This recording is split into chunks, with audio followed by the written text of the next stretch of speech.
Hello, Kayrann here. Welcome to Vainglory's actual hero spotlight, featuring Lance, the Wall of Githyan. This guy is like the main character from Jurassic World. You just keep telling the enemy players, "Back! Back, you wild animals!" Okay. Good. Good. Charlie. Stay right there. Good. Close the gate. Are you crazy? Hey, just trust me. Close the gate!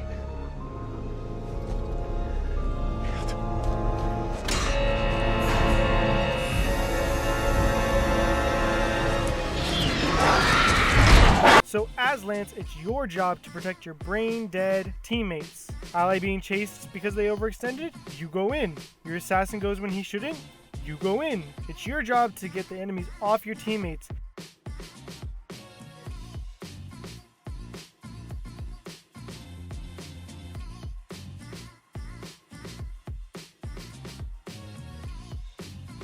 So Lance is basically this big teddy bear. He loves everyone and anything, including your idiot teammates and Tiba friend Samuel.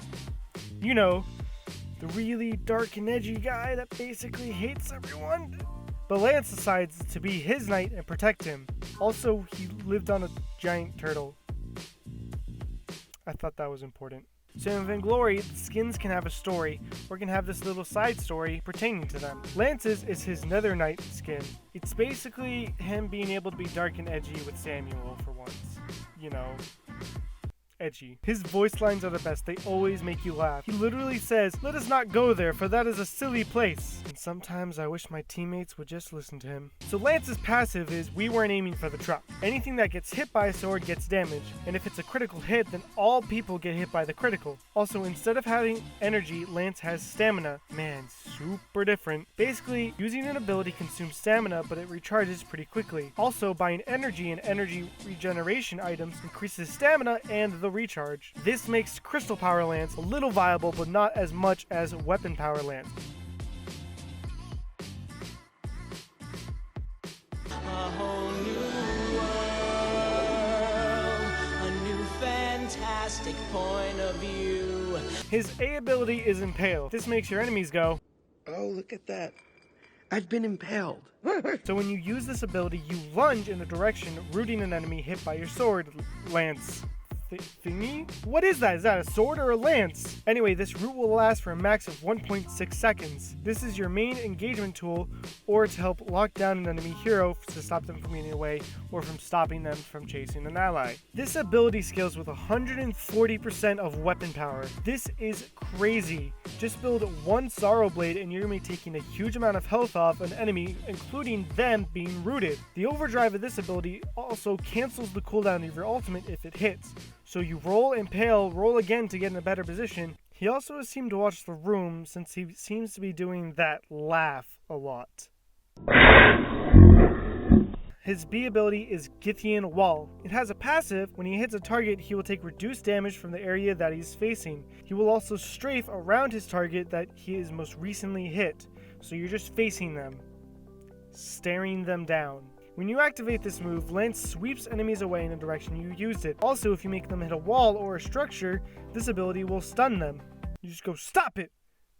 Bad! Pair this with your A ability and you can lock down heroes for a good amount of time for your damage dealers to either kill them or get away from them.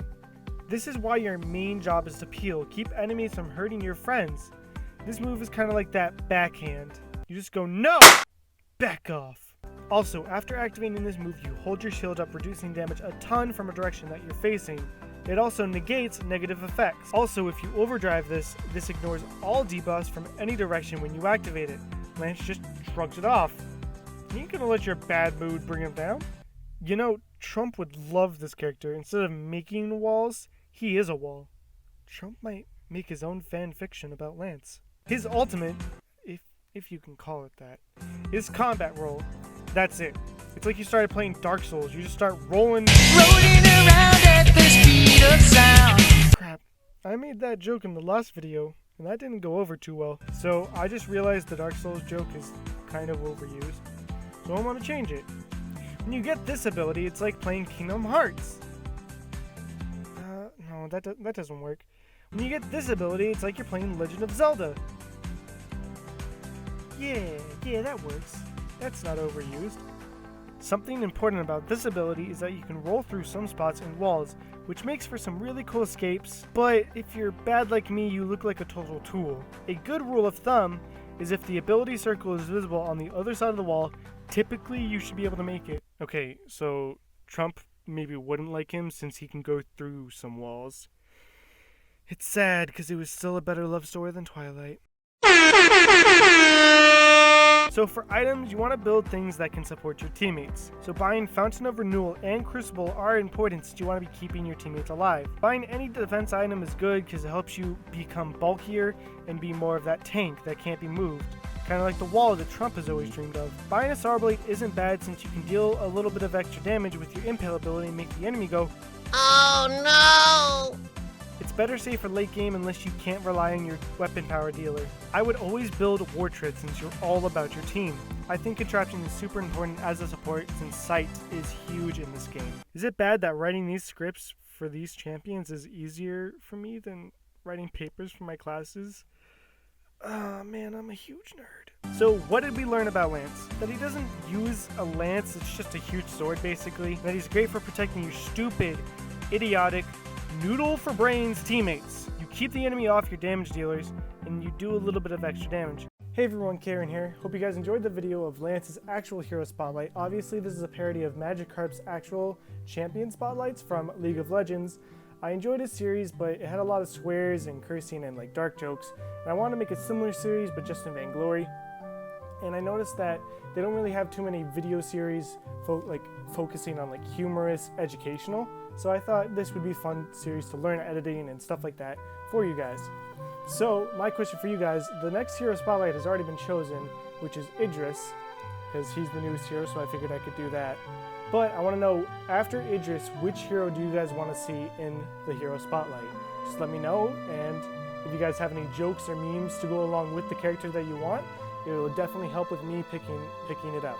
So I'll see you guys in the comments. Please comment if you guys like the video because I love talking to you guys. My last video got more comments than all my other ones, which makes me feel awesome. It was super cool to be able to converse with people watching my video. So I'll see you guys then.